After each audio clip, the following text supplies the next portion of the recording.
If you guys enjoy what I do, be sure to hit that like button and subscribe. It really helps the channel and it's free and easy to do.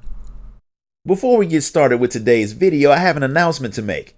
After years of telling other people's stories, I finally released one of my own.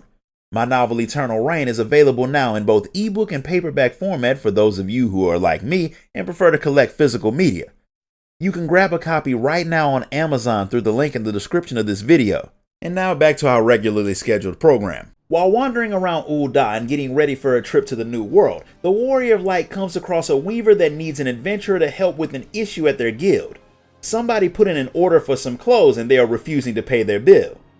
The guy claims to be something called a Viper, so most of the weavers expected him to cause a problem anyway because he's kind of weird. But since he's not small or unarmed, they need somebody who's a little bit more combat savvy to deal with him, so you go to see what all of the fuss is about. The Viper guy does come off as a bit strange, since the first thing he does when he sees the Warrior of Light is ask her if she knows where there are some good monsters to hunt. The Viper's name is Keshqua, and he's from Taral. He's a part of an order of dual blade wielding monster hunters, and he's not trying to skip out on his build. He's just used to being able to hunt creatures for people in exchange for getting what he needs. He came to Eorzea on a hunt, and after fighting a lot of stuff along the way, his clothes weren't exactly looking good, so he needed to replace them, which is how he ended up in Ul'dah dealing with the Weavers. The Weavers would prefer to get money for their work, but since back home the elders of the Viper Guild deal with the whole money side of things, Keshqua doesn't have any cash on him. Since murdering monsters is the only way that he can pay his bill, the Weaver decides to let him do just that because one of his co-workers did say that a wild creature had attacked one of their supply trains. The creature that did it was something that didn't seem to be native to the area, and some people think it may have escaped from the Colosseum. Since the Weaver doesn't know Keshqua all that well and he does seem a bit weird, he asks you to go with him on his hunt to make sure he does the job. Since seeing how this guy fights could be interesting, the Warrior of Light tags along with him to Camp Drybone to deal with the creature. The Weaver wasn't lying about there being a really big monster out there attacking merchants, but Keshqua wasn't lying about being really good at dealing with them either, because he cuts the massive beast down so fast that even the Warrior of Light is impressed. He's more than willing to teach her about his way of fighting, but first he wants to know if she's ever heard of something called the Taral Vidral. They're extremely rare creatures out in the New World that have very weird powers that aren't exactly common among animals, which makes them very dangerous to any other creature that get near wherever they call home. They live for an extremely long time and are known to wreak havoc all across Taral, and it's the role of the Vipers to deal with these creatures. Keshqua told you all of this because he wants you to join him on a hunt for the Taral Vidral that's made its way to Eorzea. The Warrior of Light has never been one to pass up learning new ways to cancel people's subscription to life, so she agrees to help him with his hunt after they let the Weaver know that the beast has been dealt with. With that task done, they give Keshqua his new gear and the extra set that they made for you as a thank you for the part you played. Once you've changed clothes and grabbed your new swords from Keshqua, he wants to give you some first-hand experience with the weapon. Unfortunately, he's not all that good at talking to people and he doesn't know where to hunt in Eorzea, so the two of you head to the Adventurers Guild to see if anyone knows of a good place to carve up some animals.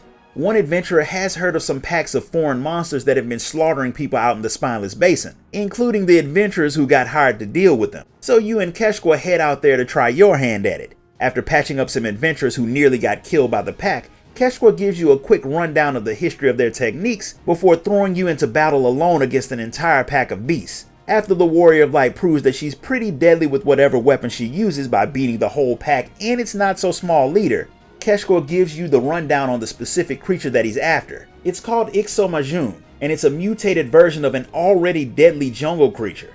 Outside of its strange powers and the fact that it's grown wings, this particular creature is as smart as a human. Keshqua and his best student had hunted the thing, and since fighting it head to head seemed stupid, they set a trap for it. They thought it had worked, but the Vidral had pretended to be beaten until they got close, then it killed Keshqua's student and flew away. After that he chased the thing all across Taral, but he could never find it again. It wasn't until some people on a trade ship from Ul'dah mentioned seeing a similar creature flying over the ocean on their trip. The Vidral had left Taral to find a place where Vipers wouldn't be hunting for it, so Keshqua bought passage on a ship and made his way to Eorzea. The problem is he didn't expect Eorzea to be so big. He doesn't know the place at all, so he'll need a bit of help to track the beast down. Lucky for him, you know the place very well, so you can help track down the Vidral. Since now you know your role, the two of you head back to Ul'dah to get started. People in the city have been catching sight of the thing, and there are some who are setting up hunting parties for it, but they haven't found it yet, which means the two of you have a lot of detective work to do. That's a good thing because that gives Keshqua time to work on his people skills, because while he can fight, he's not all that good at basic human interactions. After a lot of searching around, he finally gets some information on his target. An adventurer had found some very unique red feathers while out doing some adventure stuff in the Black Shroud, where some people supposedly saw a giant flying creature with glowing eyes. A man named Gavin over at the Adder's Nest in Gridania was one of the people who saw the thing, so the two of you hop on an airship and head over there to question him. The lead turns out to be a good one, because Gavin's scouts have not only seen the Vadral, but since the thing attacks anyone who it sees, they've had some fights with it. No one has died yet, but a lot of people travel in the area, so if the beast isn't put down, it'll only be a matter of time before some unfortunate person gets eaten. The Adders are already sending out people to hunt for the thing, and since Keshqua's main goal is to see it dead by any means, he has no problem working with them to finish it off. The scouts are being led by Lieutenant Goliath over in Quarry Mill, so that's your next stop. Goliath has been getting help from whoever he could, including a Roganan woman whose parents thought it was a good idea to name her Innocent Stork for some unknown reason. A merchant who had worked for her had seen the Vadral back in Ul'dah, and she's hired a team of expert monster hunters to put the thing down. They didn't come cheap, but having a dangerous creature running around attacking people isn't exactly good for business, so she figures it'll be money well spent to get the thing off the road. Her people aren't that far away, so the Warrior of Light and Keshqua go to see what help they can offer the group. The so-called group of expert hunters don't look like top-ranking hires, and they don't seem all that excited to have the two of you along, since the more people involved in the hunt, the smaller their cut of the profit is. Not only that, they plan on taking the creature in alive, something that Keshqua is positive is not a good idea. There are clear signs of the beast setting up shop in the area, and Keshqua is sure that it left those signs on purpose, just to lure out the people hunting it. The other hunters think they're smarter than the Viper, and since it's not a good idea to work with people you can't trust, the Warrior of Light and Keshqua go to wait on the path that the Vadral will run if it gets away from the hunters. It doesn't take long for the two of you to hear them scream, and when you go to see what happened, you find one of them badly wounded. The rest of them are nowhere to be seen. The hunter lives for long enough to tell you just how bad their plan went. They set out some bait that was covered in poison that would put the creature to sleep, but it proved to be as smart as Keshqua had said, and it had been watching them the whole time. As soon as they started setting up their trap, it attacked and murdered everyone. Goliath had heard the screams too, but he shows up after the last hunter dies. He figures that what's left of them all should at least get a proper burial, and he'll take care of that while the two of you head back to Quarry Mill, so you can let Innocent Stork know that she can keep her money because none of her hunters are coming back to collect it. Innocent Stork had expected some of her hunters to die, but she really had thought they would have put up a better fight against the Taral Vadral than they had. Keshqua is more worried about the fact that XIV stopped hunting prey that's simply weaker than it is, and it started going after things that can fight back. Now that it knows that it can take down stronger targets, it may become even more aggressive. Even though she no longer has any fighters at her disposal, Innocent Stork thinks her contacts will be useful for the Warrior of Light and Keshqua, since they're still hunting the beast. Keshqua is okay with her using her contacts to help find the thing, but he doesn't want her sending any more troops to fight the creature, since they'll probably just end up dead, and she's perfectly fine with that. Goliath is still going to be hunting the creature too, after he goes to let the Adders know that they need to warn the public because they are all in danger until the beast is dealt with. While you're all trying to track down the Vadral, news comes in that there's been another attack. It happened near Fallgourd Float, and Goliath is already over there questioning witnesses, so the Warrior of Light and Keshqua go to see if he's learned anything useful. From what he's heard, the attacks are getting worse, but the people haven't gone into full-fledged panic mode yet. The Adders have sent out a call for anyone who may have seen the Vadral to come forward, and they've gotten more reports than they expected. Goliath is sure that most of them are useless, but he figures that some of them may have some useful information. He still has a lot of people to talk to though, so he gets the Warrior of Light and Keshqua to help him take a few statements. People have caught sight of the monster all across the Shroud, but some of their stories seem to contradict each other. One guy claimed that the thing was going on a killing spree at the same time another guy in the area didn't even see it. So either one of them is lying, or something else happened to keep the beast from attacking certain people. It turns out that there have been a few people that the Vadral have ignored when they've been in the area where it was running wild, and they were all Alamegans who carry around a specific type of plant from Giribania. That is extremely useful information, so the two of you head off to tell Goliath. A lot of animals have strong reactions to scents that they don't like, so it's not all that surprising that the Vadral would avoid people carrying a certain smell with them. Keshqua already knew of an area back home that the creature avoided, but he didn't know that he could find the same plant in Eorzea. Now that he does, he's pretty sure that you all can use the plant to funnel the beast to an area where you want it to go so you can set up a trap to kill it. Goliath decides to tell Innocent Stork about what the two of you discovered, since she'll probably have the means of getting the plant in bulk once you grab some and test it. Seeing as how a lot of adventurers are thinking about quitting since they don't want to risk running into the withdrawal, it's a good idea to deal with the beast fast, so you run out to Girabania and grab some of the plants before heading back to Quarry Mill. By the time you make it there, Innocent Stork has already got her people working on portable pouches that can spread the plant smell over a wide area that they can give to the twin adders, so they can use them to push the withdrawal into your trap, a trap that'll be set far away from civilians. It should work, but the part that's not a good idea is that she wants to capture the thing instead of killing it. She wants to study it, or so she says, but as her last group of hunters proved, trying to trap the thing is a good way to die. Keshqua's pretty sure that even if he did take the withdrawal alive, it wouldn't take long for it to escape and start the whole process over. The Rogadan woman accepts the Viper's logic and heads off to get the pouches ready, but it's obvious that she's planning something that will probably cause all of you a lot of problems in the near future. Regardless, all you can do for now is wait for the pouches to be ready. Once the pouches are done, Goliath passes them out to the adders. The plant doesn't do all that much to people, so there's no harm in them carrying the things around, but it'll dull the senses of something with a really strong sense of smell. Innocent Stork's people have already found a good spot for you to fight the beast out in the Dravanian hinterlands, far away from people, so everything should be fine, but something seems to be bothering Goliath. He starts to tell you something about Western Kurthus, but Innocent Stork shows up, which causes him to stop talking. He acts like she's his boss more than someone who's working with the adders. She does all but order him not to go with you to fight the withdrawal. But since Keshqua didn't plan on bringing him anyway, he doesn't put up all that much of a fuss about it, even though the situation is weird. Things get even weirder when you get to Dravania and see no signs of the withdrawal. While scouting out the spot where you were supposed to ambush the thing, Keshqua finds one of the pouches that was supposed to keep the beast away, which proves that Innocent Stork had lied. Her people weren't leading the beast to you at all. They had made sure that the creature wouldn't come anywhere near you. They were obviously leading it somewhere else while they kept you distracted. That was likely what Goliath was trying to say before he got interrupted. Since he had mentioned Western Kurthus, the Warrior of Light and the Viper race over to hopefully stop the woman before she does something that a lot of people will regret. When you find her and Goliath out in Kurthus, she's managed to drug and capture XIV by doing something that's pretty messed up no matter how you slice it. She put the sedative on her own bodyguard and fed him to the creature. The whole situation has Goliath shaken up, especially since she made the man use himself as bait by offering to get his sick family medication they needed to stay alive. The amount of medicine she would get, all depended on how well he performed for her.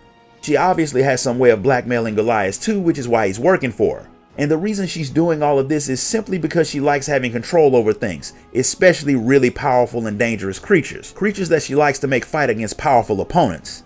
Keshqua is sure that the woman's crazy, but she's also stupid if she thinks she can control the withdrawal like any other common monster. But she thinks that if she can provide it with worthy prey, it'll see that their relationship is mutually beneficial and work with her willingly. She had expected you to try and intervene, so she had set one of her other pets to sneak attack you so she and Goliath could leave with her prize. By the time you put the creature down, she and Goliath are long gone, so the two of you head back to Quarry Mill to figure out what you're gonna do next, and to let the twin adders know about Goliath. They immediately start hunting for the traitor, but after a few days they still haven't found him. There have been sightings of the withdrawal, which likely means Innocent Stork is testing out her new pet. Goliath's commanding officer says that there have been quite a few deaths among Adventurer Guild members, all at the hands of the creature, and its attacks are getting closer to highly populated areas, which is obviously bad. But there is a bit of good news. Goliath sent a letter saying that he's resigning from the twin adders, and he left a hint about where the withdrawal is going to be unleashed next. The next attack will be in southern Thanalan. It's very likely that Innocent Stork saw the message, so it's probably a trap. But since the plan was to fight Ixomajun anyway, the Warrior of Light and Keshqua head out there to face her and the beast. When you find them, Goliath is unconscious. Innocent Stork didn't take too kindly to him telling you where she was, so she had turned the beast loose on him while she waited for you to show up. Now that you've made it there, she sends the creature to attack you, so the Warrior of Light and Keshqua gets started with fighting the withdrawal. For some reason, the creature is weaker than it should be. But that starts to make sense when Keshqua realizes that Innocent Stork was wearing one of the pouches and the smell was distracting the thing. Once it realizes that she's the problem, the withdrawal yeets her off of a cliff and focuses its full attention on you. After a long and difficult fight, proving that the creature really was as dangerous as Keshqua had said, the two of you finally put it down for good. Goliath survives his injuries, and he finally explains why he was working with the woman. When he was a little kid, his parents had gotten killed by a monster while they were traveling. That's what drove him to join the Twin Adders, so he could keep people safe from monsters and any other thing that could cut their lives short. During that time, he met Innocent Stork, and she had claimed that her goal was to protect people from monsters too by capturing them. He didn't realize that she was just using him to steal information from the adders that she could use to add more beasts to her collection. Once he realized the truth, he was going to rat her out, but she threatened to send her entire collection at Gridania while sending her strongest after his family in particular, so he had no choice but to work with her as far as he saw it. While he wasn't a traitor on purpose, he still committed a crime that cost quite a few people their lives, so you have to turn him into the adders. However, Goliath did help stop a dangerous monster, so his commanding officer decides to accept his resignation from the adders and sends him off with Keshqua to help him hunt monsters, which means the next time you see Goliath, he'll likely be a viper too. While passing through Gridania, the Warrior of Light comes across a man who has been getting a lot of complaints about a really annoying Moogle that's been annoying a lot of the citizens. The Moogle's trying to get people to do some type of painting, and even though nobody's been interested, he still won't stop bothering people. The guy thinks that you should probably avoid the Moogle too, but the Warrior of Light seems to enjoy dealing with the annoying creatures, so she goes to find him instead. She sees the Moogle while he's in the middle of talking to some adventurers, and it turns out the painting he's talking about is not the regular boring kind. He's talking about the magical art of pictomancy, which the Warrior of Light actually is interested in learning about. It's honestly a little weird that so many adventurers turned it down. Annoying though they may be, I can't think of too many people who wouldn't accept an aggravating teacher if it meant you learn how to beat people up with stick figures. The Moogle's name is Kupopo, and he inherited the soul crystal of a pictomancer, and he's been looking for someone to pass the skill on to. It was created 1500 years ago at the end of the 5th Astral Era, but it's different from the black magic and white magic that sprung up during that period. This magic uses the caster's imagination as fuel, and by pouring a bit of ether into it, pictomancers can bring what they imagine to life. It's not the easiest thing to learn though, which is why the Archon Realm who made it used physical art supplies to help focus the power. Instead of using a staff, she used a paintbrush and some ether-infused ink to make the things she drew come to life. So if your art sucks, you'll make some pretty crappy looking creations. Realm was one of those self-sacrificing people like the Warrior of Light, so she made the main rule that all pictomancers had to follow be that they would always use their talent to save people. During the War of the Magi, she saved so many people that she earned her place among the 12 Archons. Since the Warrior of Light does that type of thing on a daily basis, she is a perfect candidate for carrying on Realm's legacy. On one condition. A while back, the Moogle had a fight with his best friend, and he hasn't seen her since. He's been trying to find her, so while the two of you are traveling around doing pictomancer things, he wants you to help him find his friend. That's a simple enough task, so once you've switched clothes, the two of you head off to start saving people and hunting things after the Moogle goes to apologize to the hero for making his job more annoying. It was already going badly enough anyway, since there seems to be some monsters making noise in an empty manor house, and it's been irritating the people who live in the area. Kupopo sees that as a perfect opportunity to volunteer you to do some work, so he tells the guy that you'll clear the place out. It's a good opportunity to test out your new abilities anyway, and part of your job is to help people, so after learning the basics of this unique fighting style, the Warrior of Light gets to work removing the creatures from the mansion. The hero is glad to hear that you didn't get yourself killed trying to help him, but he's even happier that he might get a break from people bothering him for a little while. It was a very successful first mission, so Kupopo heads off to find your next one while he searches for his friend. There was a time when the Moogle had traveled with 2 pictomancers. The soul crystal that he gave to you was from one of them, an older man named Jantalak. The other one is the friend that the Moogle is looking for, a Lalafell named Baruru. She was Jantalak's apprentice, and when he died, she took it pretty hard, which is why Kupopo's been trying to find her and rekindle their friendship. The bad news is he hasn't found a single lead that could tell him where she might have gone. The only plan he has is retracing the steps that the 3 of them took when they had traveled together. While the 2 of you do that, you can help anyone that you come across. And the first stop on that journey is Kurthis, so the 2 of you get ready to head out. The Moogle hadn't liked the cold the last time he'd visited Camp Dragonhead, and not much has changed since. But Ruru had loved the place since it was her first time seeing snow, which means it might be a good place to look for. But before either of you can do that, the same guy from Gridania who had asked you to deal with the monsters pops up, and he's once again in trouble. He was sent as an emissary for Gridania, but the Ishgardian who he was supposed to meet got hurt in a training exercise. The injuries weren't all that bad, but they got infected, and magic isn't healing him. The treatment he needs will take the horn of a not-so-weak animal, and since the emissary isn't exactly combat savvy, he can't go and get what he needs. That makes it a perfect job for you. So you do a bit of asking around, and once you find the thing's location, you put it down and take its horn back to the emissary, who rushes off to help his comrade. While he does that, Kupopo starts asking around to see if anyone's seen Baruru. He doesn't find any leads, but the Gridanian emissary and the knight who he healed hunt the two of you down to express their gratitude. After he had gotten back on his feet, the knight had done a bit of asking around about Kupopo's friend. No one can remember seeing a young painter, and since they watch their borders very well, if they haven't seen her, then she hasn't come there. Since she's not there, it's time to move on to the next stop on the journey, a much warmer and all-around more pleasant place, Kugane. To make the trip to the area easier and a bit quicker, the Warrior of Light puts the Moogle in a sack and teleports to the far east. Unlike Kurthus, the Moogle had liked Kugane when he had visited it with his friends, but that's probably because they never ran into any Namazu. The Moogle thinks that the tea houses will be a good place to start asking around about his friend, but because you're a magnet for people with problems, you hear a traitor swearing very loudly nearby. Usually when people use foul language in public, they're not having the best of days. So the Warrior of Light and the Moogle go to see if they can make this guy's day a little bit better.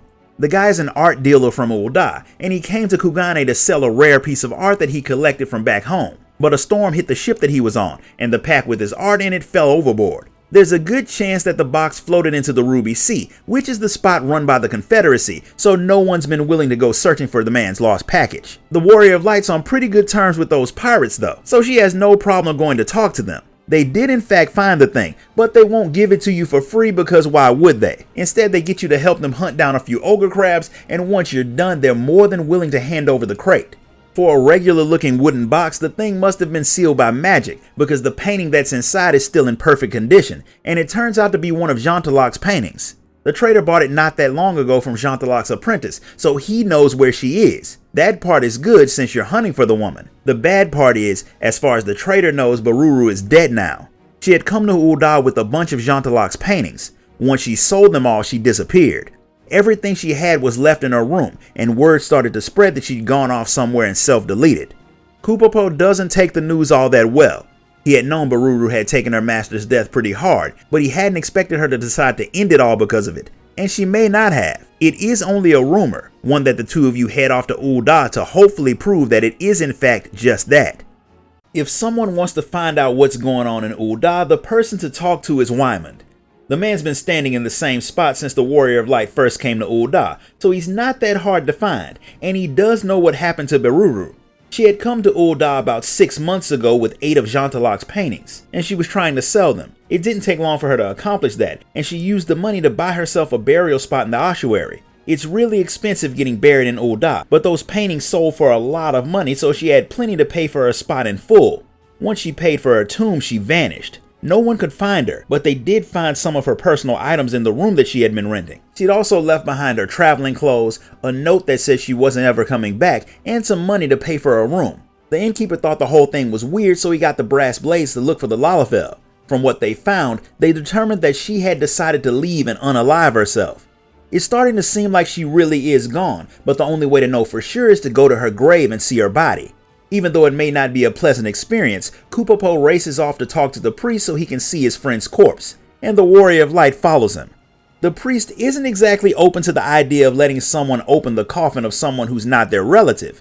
In a world full of necromancers and all other types of weirdos, you can't really blame him for not letting random people examine bodies, and he's too busy to waste a whole lot of time on talking to you about it either. Ul'dah doesn't have a lot of space for the dead, so they've been digging so they can expand one of the burial chambers. While they were digging, they hit some unmarked ruins and let out a lot of zombies. Kupopo offers to deal with the things as a part of your Pictomancer duties, and the priest is all too happy to accept your help. Once you've dealt with the undead and the priest has had more time to talk to the Moogle, he accepts the fact that Kupopo and Baruru were close enough to be family, and he decides to open the coffin for him. The coffin's not empty, but there's no body inside either. All that's there is Jantaloc's last painting of a place called the Ephemeral Palace. The priest knew that once you saw what was in the coffin, you'd have a lot of questions, so he tells you everything that he knows. Baruru had come to see them a while back wanting to buy a tomb and have it prepared for use immediately. Since she made a nice donation, they got one ready for her immediately. After it was ready, she asked for a moment alone with the grave, so everyone left. She stayed in there for so long that the priest came to check on her, but she was gone. All that was left was the painting and a note saying to put it in the tomb. They obviously followed her instructions, but they had no idea where she went. Considering the fact that there's only one way into or out of the chamber, her disappearance confused everyone. They thought she might have wandered into the lower levels, but they looked around and didn't see any signs of her. Kupopo has no idea where Boruru is gone, but he's pretty sure that the painting is key to it somehow. He just has to figure out what it means.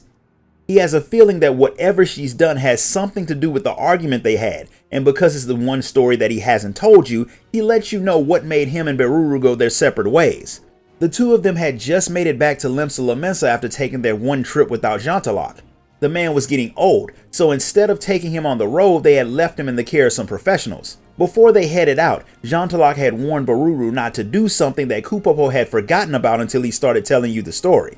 Now that he's remembered, he knows exactly where she is. She's made herself a part of the painting. The Warrior of Light has no idea what that means, but the Moogle promises to explain once you're back in the Black Shroud. He'll meet you there once he grabs the painting that Boruru had buried. The priest wasn't all that eager to give it to him, but since this is one of the weirdest situations that they've seen in a while, they decide to let him borrow it. Boruru had inherited all of Jantalok's paintings after he died, and that day had come when the two of them had come back from their trip. A monster had broken into the facility that the old Pictomancer had been staying in. He had dealt with it to protect everyone else, but the strain had been too much for him. Boruru had blamed herself, believing that if she had made it back just a day earlier, her mentor wouldn't have died. She had leaned on Kupopo for support, and in what was a very poorly timed move, he told her that she shouldn't rely on him so much, and that she should use her own strength to get through tough times. She was obviously mad that her best friend wouldn't be her emotional sponge in such a traumatizing time, and she had stormed off with Jantalok's paintings after that. Kupopo couldn't figure out where she'd gone, but now he knows. Boruru was such a powerful Pictomancer that she wasn't limited in which thoughts she could bring to life. And she wasn't limited to just creating things. She could rewrite already living things. Since warping reality is extremely dangerous, Jantalok made her promise not to change living things, but to escape the pain of his death and the loss of her best friend, she had merged herself with the painting. Kupopo thinks that he can bring her out of it, but not without your help. He wants you to come inside of the painting with him and rescue his friend. The Warrior of Light has never turned down an adventure, so she agrees, even though there is no telling what Boruru has made inside of this painting world of hers. The inside looks very much like a recreation of the Grand Cosmos from the first. Jantalok had seen the place in a dream and had painted it, so it's possible that his mind had drifted to the other shard in his dreams. But you'll never know. You don't have time to think about it either, because the creatures in the paintings on the walls attack you. They are all images of things Boruru had seen on her adventures, and they aren't all that friendly. Once you've put them down, you find the Lalafell sitting on a throne not really paying attention to anything, while talking about how her master died because of her. Kupopo goes to talk some sense into his friend, but a manifestation of Jantalok appears to block his way. The creation tries really hard to kill you, and he makes a good showing of it. That alone is proof that Boruru is way stronger than normal, because if she can summon something that strong while maintaining an entire world of her own, imagine what she could do if she was actually paying attention. Once you've put the fake Pictomancer down, Kupopo gets his friend's attention in the least tactful way possible. He yells at her and calls her an idiot. She hadn't expected to see him again, so she's really interested in finding out how he found her. Once you get her caught up, she thanks you for coming after her, but she's still mad at Kupopo for what he said to her. It turns out that he told her not to rely on him so much for a reason that wasn't all that out of pocket. He's not real. Boruru had made him too, and he'll eventually disappear. He was the very first thing she had ever made, which adds to the fact that Boruru is extremely overpowered. Even though she has the power to create things that she needs to escape from reality, that doesn't mean she can always run away from her problems. If she can't deal with her own issues, she'll never be able to fulfill the mission of a Pictomancer and help other people. Once she accepts that, Kupopo vanishes, and the Lalafell steps out of her imagined world with you. When you're back in the real world, she lets you know that when her Moogle vanished, all of his memories came to her, so she got to experience your travels firsthand. Knowing how her friend really felt about her gives her the push she needs to continue her work as a Pictomancer and to honor the legacy of her fallen master, while hopefully making the world a better place. This concludes the story of the Pictomancer. If you enjoyed this video, be sure to like it, comment, share, and subscribe. Grab a copy of my novel on your way out, and I'll see you all next time.